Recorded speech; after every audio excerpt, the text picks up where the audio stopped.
And before I introduce Polly and Bruce, I just want to say thank you to Alyssa. Alyssa, can you just raise your hand real quick? Yeah. Alyssa is my TA for this class. Yeah, thank you so much. So you may see her, she pops in and out on the discussions. She helps with grading. She helps get our lunches every week and plan those. And this week she has helped coordinate speakers, which are her grandparents. So Alyssa, thank you so much for helping coordinate this. So Bruce and Polly learned how to work from a very young age. Polly mowed lawns almost before she could walk, and Bruce had a paper route delivering the Daily Herald before he was 8. And I'm sure you tell your grandkids these stories all the time, right?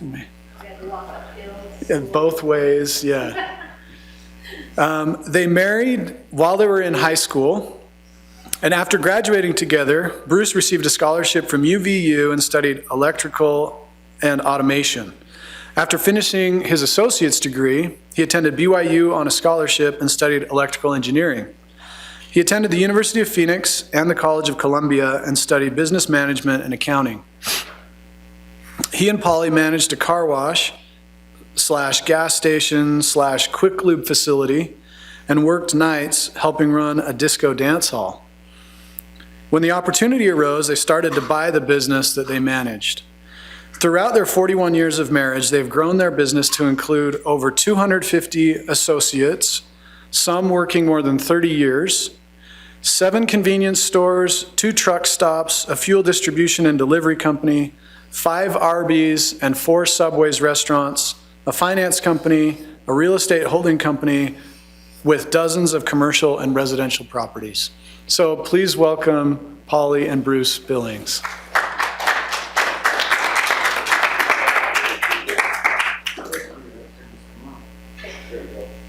So this is my lovely wife. She happy to be here. Yeah, I'm not so sure that's really true, but yeah, we are happy, and thank you. Does this sound all right back there? Okay, is that better? Can everyone hear me? On the very back row. I can see her pretty smiling face. Thank you.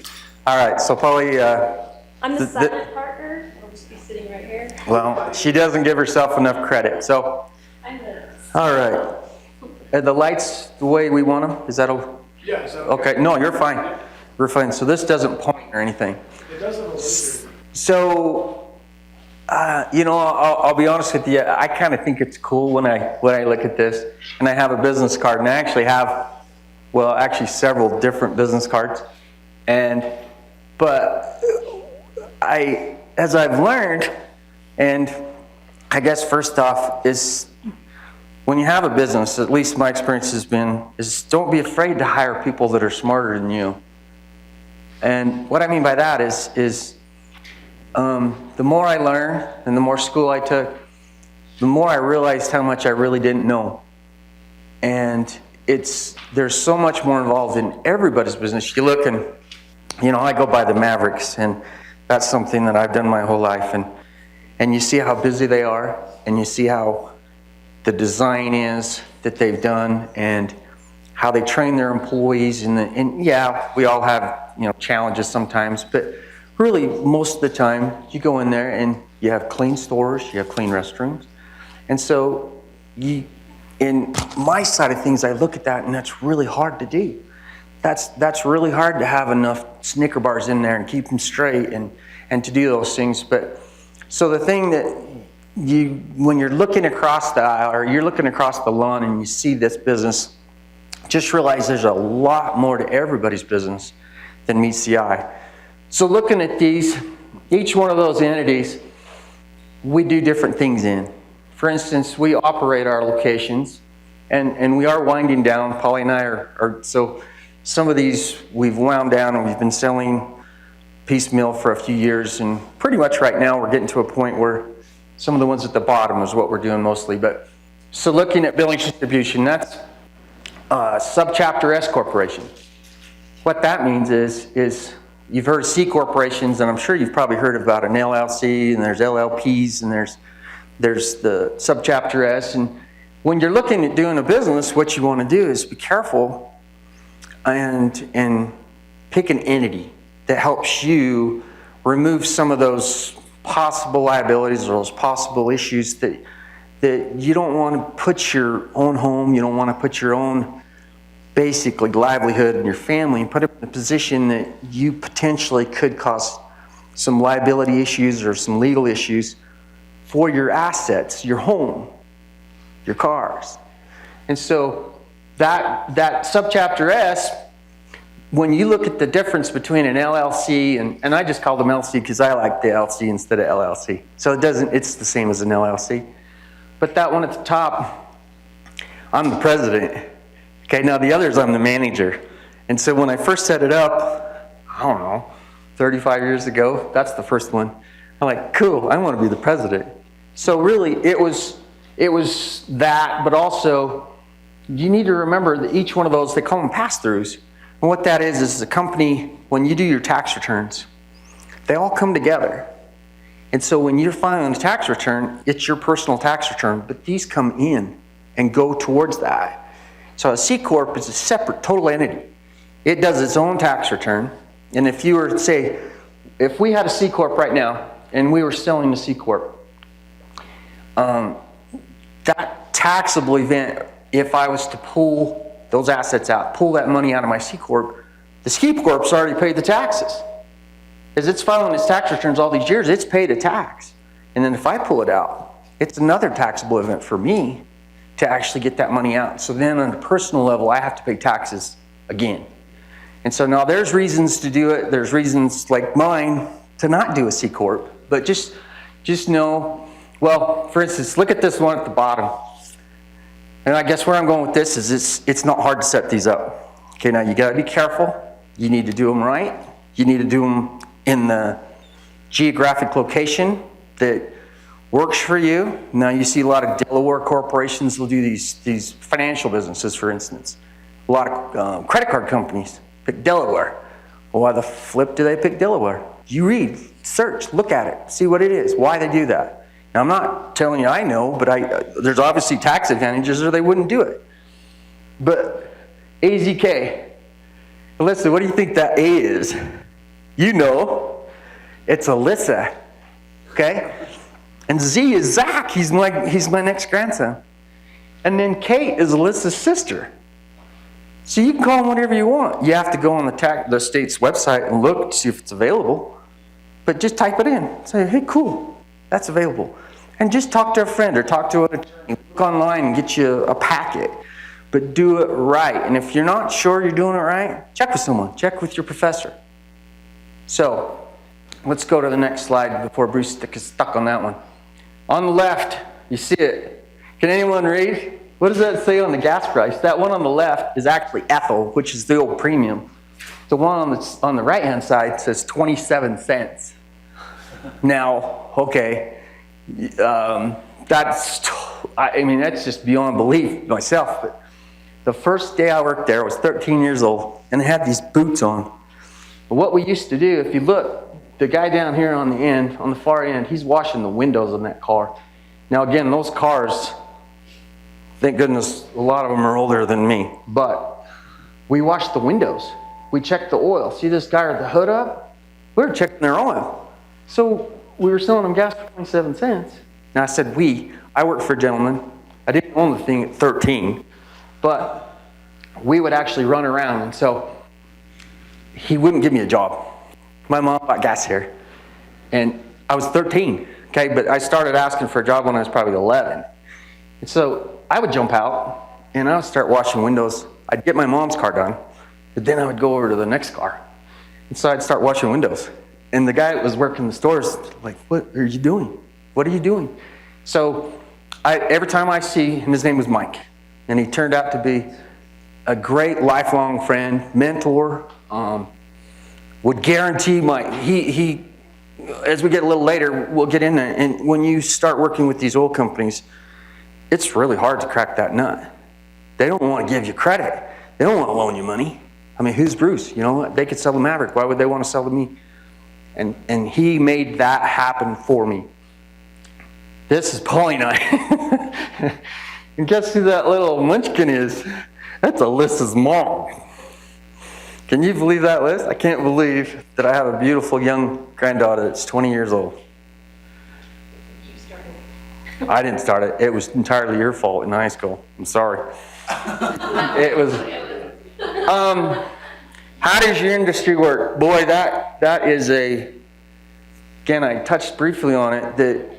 Well, let's just go to this next one. Why would I want to show you that? What that is an underground storage tank. And at a convenience store, I would have to say at least 90% of them have gas. Now, 7-Eleven's good. They have stores everywhere. And a lot, I won't say a lot, but some of their stores, they don't sell gas. And that's just a call that they make. But what happens is this particular location was that one that we were looking at. It was 27 cents a gallon. But this is probably, well, gosh, almost 20 years ago. So it was in operation for over 30 years. And if you can't quite see it, but down at the bottom, I don't know, maybe you can see the different colors of soils. And what that is contamination. Holy smolies, and guess what? It could be in the groundwater, and this particular one just barely was moist at the bottom with water. But as you open that up and pull it out, whoa, you wouldn't want to be smoking when you're not by that. It's really, and when you open that up and you get that soil, so it's actually exposed to the oxygen in the atmosphere, those volatile, the gas starts to dissipate, it starts to evaporate. And it goes really fast, and so you need to be really careful. And that's why we're actually tearing a hole in that tank. And why I really like this picture is the gentleman's good friend, that he's the contractor that helps us pull those out. And I ran up to Steve and I said, Steve, can I run your traco? I mean, I don't say so what, 20 years ago? So just a snot-nosed kid like I really still am. But I got to drive the traco. I got to run it. And so it was pretty cool. And so I'm sitting there trying to get it in. But this is one thing you need to realize. If the gas station's been there, well, in 1988, the EPA came out with regulations for underground storage tanks. There had been some, but there weren't anything like there is in 1988. We started having a fund that we had to have basically insurance. And no one could qualify, not Maverick, not anyone. So the state actually set up this fund that we paid so much into, and it was based on gallons, and so you'd pay, at first it was $0.015. Doesn't seem like much, but it accrues and adds up real fast. And so what that would do, excuse me, is it provided a guarantee to the EPA that if Bruce, went out of business and went bankrupt, and I left my gas station with that tank on the ground, that they would actually come in and insure me, and at the time it was up to $1 million. Now it's $2 million. So pulling those out is a huge liability, especially some of our locations. We've actually sold the person fuel. And one thing you want to remember in business is you always want to make decisions. If you make decisions with your heart, a lot of times you end up with heartburn. And you're going to want to help people, and you're going to want to be nice. You're going to want to have, and I'm going to pick on this young man because I know your name, Nick, okay? Right? Is it Nick? I don't know anybody else's name, but he said yours, so, okay, forewarned, okay?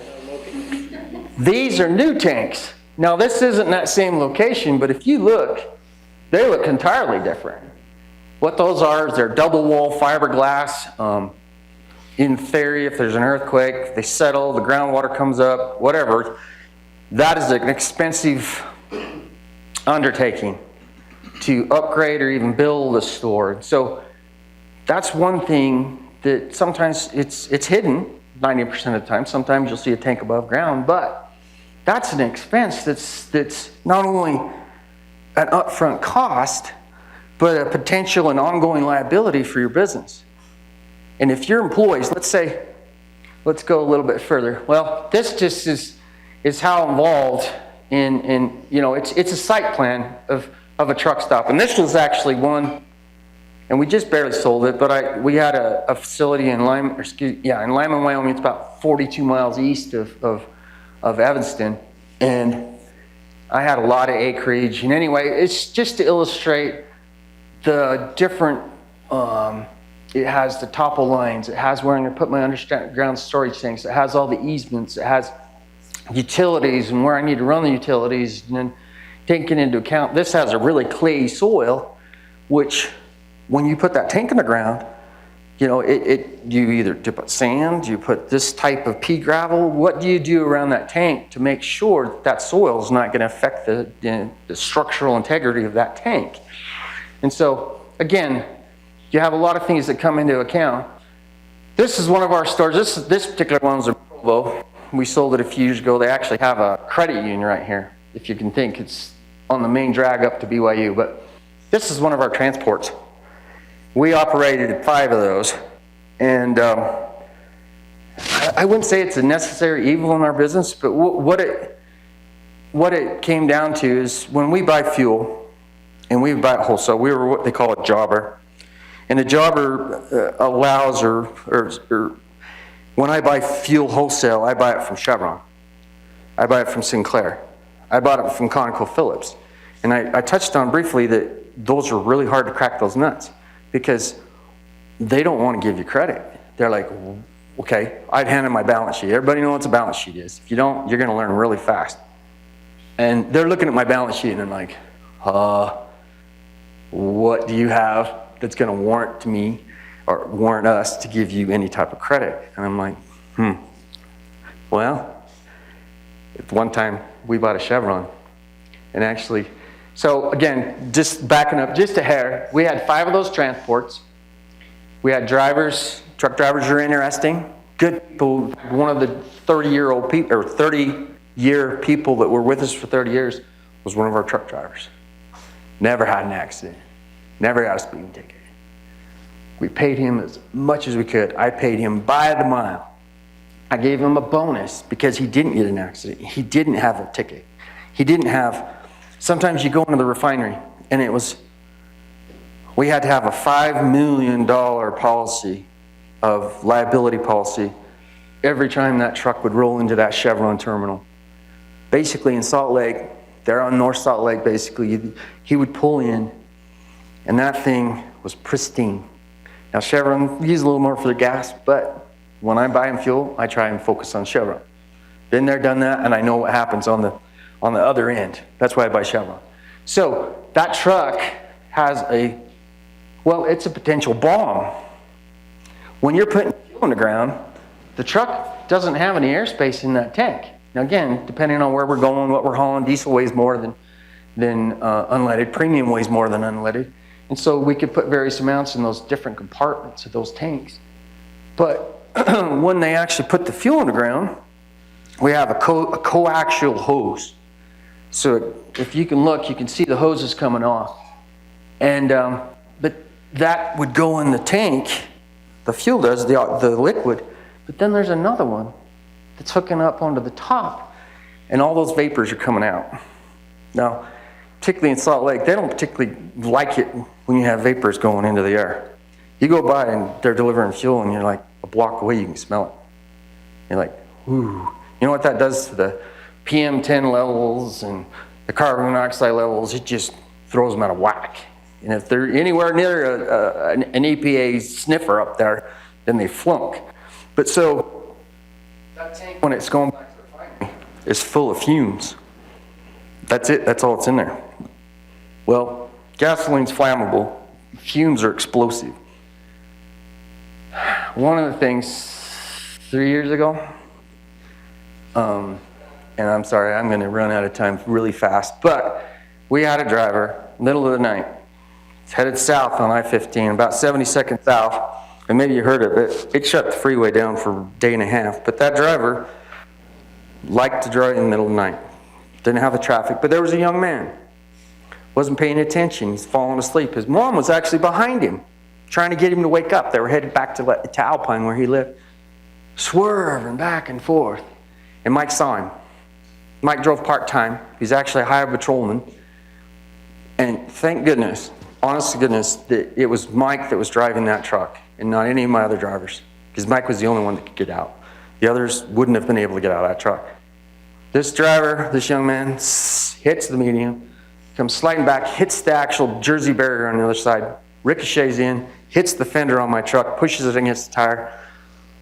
the truck just jackknifes. Turns, jackknifes, the tractor flips the trailer, and luckily he only had this front trailer. Back trailer is what they call a pup. He was just going to Provo, and so all he had was that trailer. It turns sideways, starts to skid. That tanker all it is aluminum. It's aluminum, and it's as light as we can get it and still have structural integrity to haul fuel. That way, if it's light enough, I can put more fuel in it. But sometimes it's like cutting butter. So guess what happens? That tank ruptures. Now, it was gas. Now, diesel, not near as flammable, and it's almost not even explosive to a point with vapors. Gas, again, it is explosive. Starts to drip real fast. It starts to drip on the ground on the one side, and it lights up. There's gas running over to the drain. There's a big drain on the side of the freeway. And Mike is on the tractor's on his side. Well, it's on the passenger side. So he's up trying to get out. He can't get out, trying to kick the windshield out. And you know what Mike had in his pocket? I never told him to have this, but have you ever seen those little things? And it's like this big around.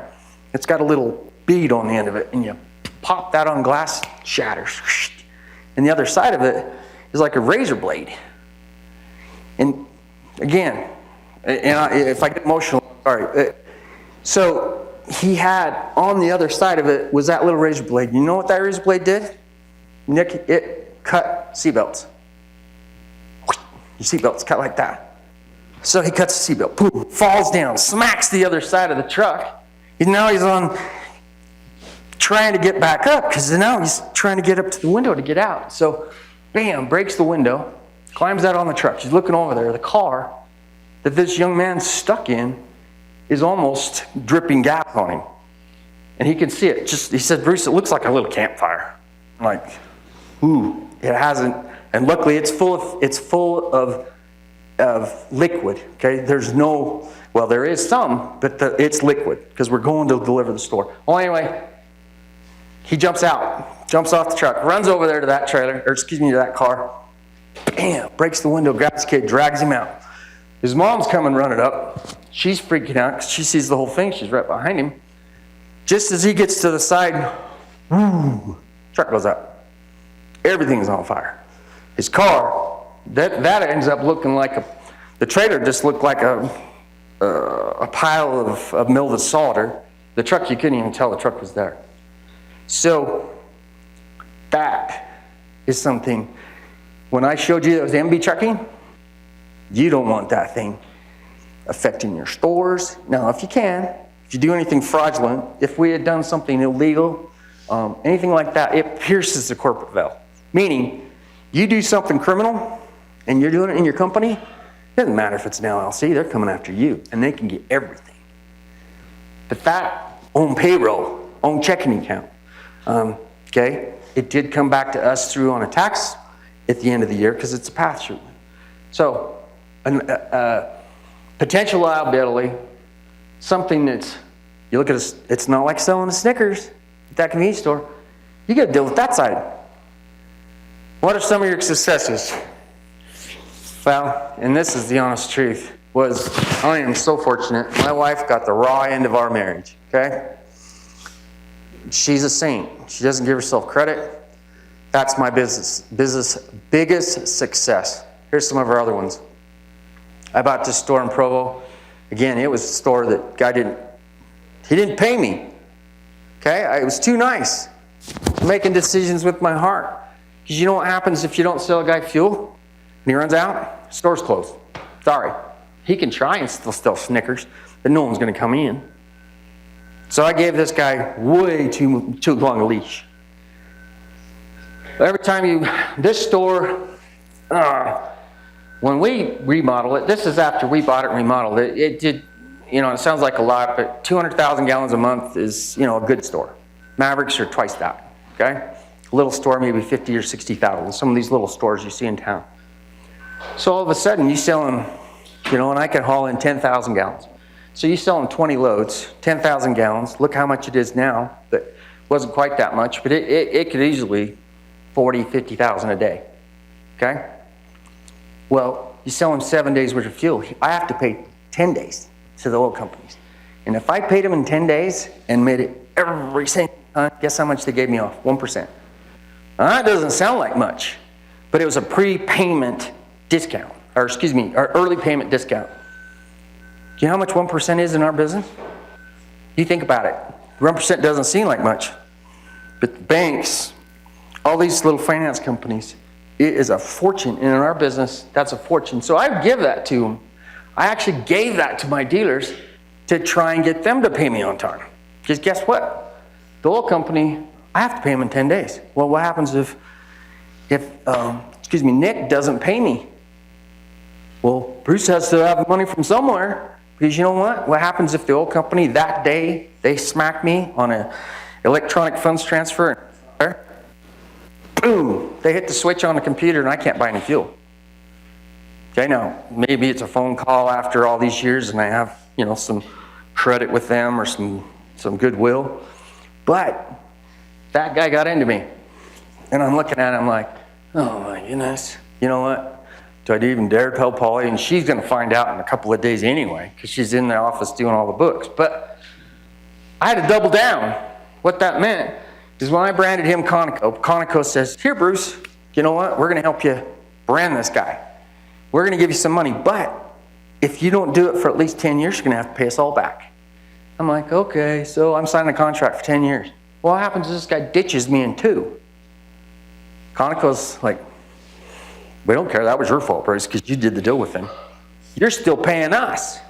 And so all of a sudden, I have this money that I have to pay back to Conoco if that doesn't stay open. And then you're looking at it like, well, you didn't do your due diligence, Bruce, because you know what?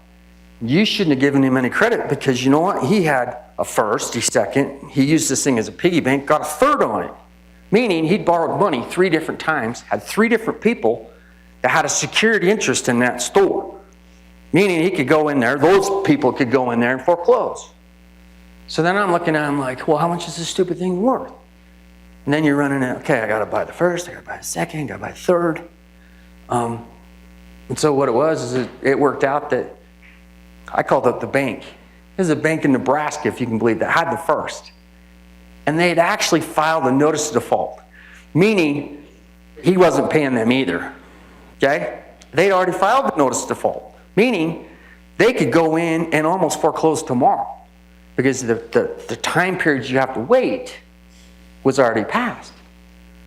And being that they were in a first position, what did that allow me to do? Foreclose and boom, second, third are gone. Now, I didn't borrow that money. I'm sorry the bank's going to get stiffed. That's the way it is.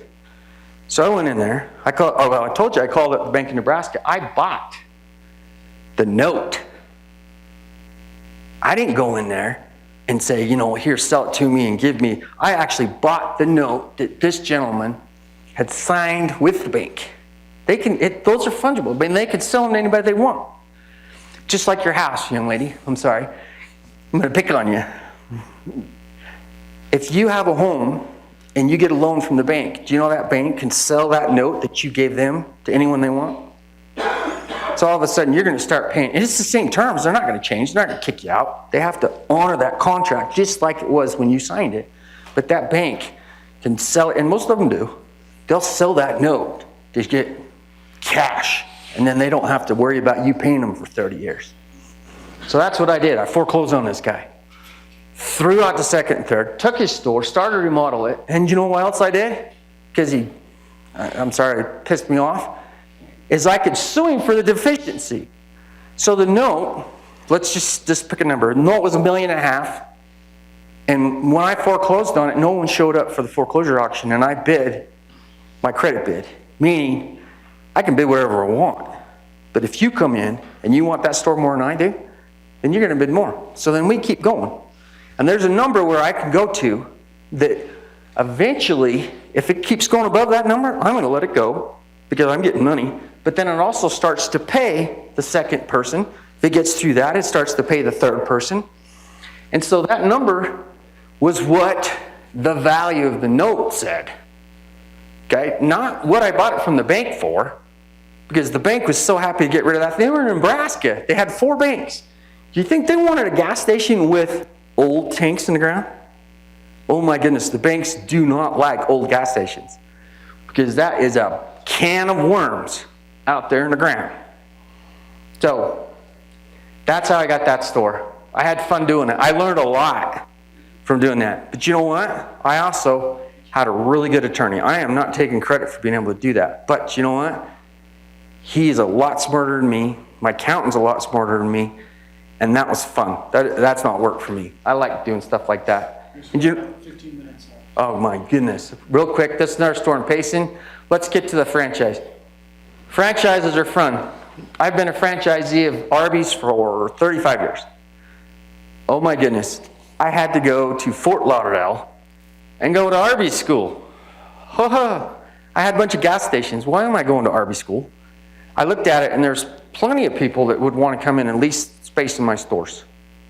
I mean, lots of people, particularly some of the really good stores. My truck stop in Green River, for instance. McDonald's was all over it. But you know what? I looked at it and I'm like, do I want to give them the cream from my store? Those people would come in, and if they went to the Arby's, do you know what I was trying to think would happen? They wouldn't buy it from my store. I think I'm losing you. So if they're buying food here, they're not going to be as hungry when they come over and they're walking around my gas station. They don't buy hot dogs. They're not going to buy my sandwiches. They're going to buy them from Arby's. So why do I give them to Arby's? So I went down there, and yeah, it was a pain in the tush. I'm there 6 weeks. Okay, now, I love school, but it's kind of tough when you got a business you're trying to run. But you know what? It's the best thing I ever did. You know what's really, really, really, really hard is paying that royalty payment each month. Ouch. Ouch, ouch. But I know. Anyway, franchises are good. They're hard, okay? Because you cannot do exactly whatever you want. You have to follow their rules. You have to sell their chicken. You can't go buy a shake mix you use at your gas station and you think it's better than the shake mix that Arby's uses. Tried that once, got in trouble. Everybody loved my shakes at Arby's. Better than they did the Arby's shake. But it doesn't matter, you can't do it. Subway. If you want my opinion, don't ever buy or build a Subway. Okay? No, I mean good food, quality food, but by the time you end up paying your royalties and they do not give you any input at all on how they spend the advertising money. They do whatever they want. Sometimes they spend it in Salt Lake, sometimes they spend all your money in New York, Connecticut, where they're based. So, very well run, well, until the Jared dude, did what he did and they kicked him out. And then Fred DeLuca dies, the guy that started everything. So that was a little tough for Subway. But this is our Subway. We have a Subway. Again, we had a Subway in our Payson store.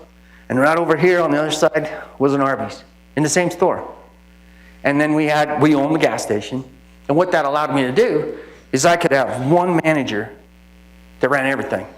We would cross-work the employees. So I'd have employees in there. They're my employees. Have a Subway shirt on. And I have an employee over here in Arby's that had an Arby's shirt on. And then we had an employee in the middle that said Gas and Go shirt. So if you came in and the bus ran over to the Arby's, all of a sudden you'd see a Gas and Go and Arby's and a Subway employee making Arby's sandwiches. But that's how we actually made money. Because you know what? There's times where one of them was busier than the other one. And then I could pay that manager, give him a bonus, for running 3 businesses instead of 1. And he managed it all. This was a project. Those are really hard to run. I buy it myself, didn't pay any franchise fees, but the waitresses or the waiters in that store, to get really big tips, instead of 2 pork chops, they give the truck drivers 3. Instead of, 8 ounces of potatoes, they give them 16. So all of a sudden, when Nick gets this big meal and he says, oh wow, he gives this huge tip. Well, it doesn't go in the till. And my food costs go from our goal of 31% to close to 60. So don't make any money. Those are really hard. Okay, we're selling. We're trying to diversify. This is one of our office buildings in Mapleton. Polly's office is the best one. She's at the top on the left there. She has the window seat. She gets anything she wants. In Magna, when I sold one of my stores, one of the tax procedures you can use is called a 1031 tax exchange. So you can sell it rather than have to pay the tax right now, if you buy some kind of like property, like kind, you can just kick it over and kind of kick the can down the road on your taxes. This is one that we picked up in Magna. These are some rental homes. Like for instance, the one on the top left, it was a beautiful home, really well built, and it had a huge basement. And so we worked with Pearl City to go from a R1 to R2, which allowed us to build a duplex there. And so that cap rate, and what that is return on your investment. Basically, that cap rate is really high for a residential property. We're at 9%. This one here on the top right, we just bought it. It's got a huge lot that actually goes back, and it's on the back. It actually fronts into a cul-de-sac, which we're working with the city council there just to allow us to try and put it in twin homes. It's a little interesting. They don't particularly like having rentals, but we're working on that. This other one is a nice little home, just a single family home, huge backyard. People love it. They want to buy it, but I'm not selling it. So another duplex in Provo. Sorry, we're out of time. Guys, thank you very much. One thing really quick. You got Okay. You know what? I don't like the word failure. I'm sorry. I've done a lot of things, you know, and usually at the spur of the moment, have some stories maybe. Anyway. maybe at lunch. Yeah, at lunch. So forget past mistakes, really. Just forget them. You know, learn from them. Don't forget them. I mean, don't forget what you learned, but don't let them hold you back. Forget failures. Forget about everything except what you're going to go do now. Do that. It's hard, but do it. And this one, I know it's getting a little mushy, and it's from a reverend. Listen, goes, you know what? Don't talk about church. Don't talk about things. Okay. Be such a man and live such a life. And don't let that man term bug you, but be such a person and live such a life that if every person were such as you, every life a life like yours, this earth would be God's paradise. You know what? There is so much truth in that, and I really honestly believe it. And this is my mantra, or however you say that now. The ability to do what you want, when you want, with whom you want, for as long as you want, pays the highest dividend that exists in finance. Guys, thank you very much. I've had fun. I hope this has been some value to you. You know, I'd love to sit down with you at lunch even if you want, so you can't shut me up. So thanks, Nick, and thank you, everybody. We've got time for a few questions. Okay, I didn't give you much of that. Anyone have a question? Okay, Nick, come on, ask me a question. What would you say was one of the most rewarding things when starting your businesses? You know, at one time, and we've had, you know, probably hundreds and hundreds of employees that have gone through but at one time we had around 250. And I honestly love my employees. Some of them are challenged. Oh my goodness, you know what? Especially now, and I'll hit this real quick. If you guys quit with a text, and you have a job and you quit with a text, think about Bruce. When I'm up in heaven, I'm going to come down and kick your butt. Okay? No, honestly, because you need to learn how to communicate. When I had to collect when I was a kid in a paper route, I had to go up there and beg these people to pay me. I was flipping 8 years old. But if all you do is text everybody, and you text your professor, and you text your boss, and you quit with a text, wow, you're missing out on all that body language, all that inflection of the voice, all those cues that we pick up as human beings by looking at you, seeing you. How are you sitting? You're folding your arms, you're leaning forward, you're leaning back, you got your feet on my desk. So don't quit with a flippant text. My employees, I love my employees, I miss my employees. And I love my customers, but I really miss, they're my family. Honest to goodness. Anything else, guys? Listen, oh, sorry, go ahead. I'm asking. How did you get from 13 years old working in a gas station to owning your first gas station? You know, that's really hard because, again, it's like getting a credit card. How the flip do you get a credit card when you're 18? Nobody, you don't have a credit. I bought a freezer from Sears, had $200 cash, and they financed the other $200. Got my first credit card as a Sears card. I had a person that believed in me. Excuse me. He didn't like retail. In fact, he was kind of adverse. He was really an introvert. But he was a really good friend, and that's who I started working for. And he trusted me. Okay? You know what? I didn't have anything to guarantee. He came in, when ConocoPhillips says, you know what, Bruce, you have to have $5 million on your balance sheet in retained earnings. And I'm like, what the flip? If I had that, what the heck would I be even doing this?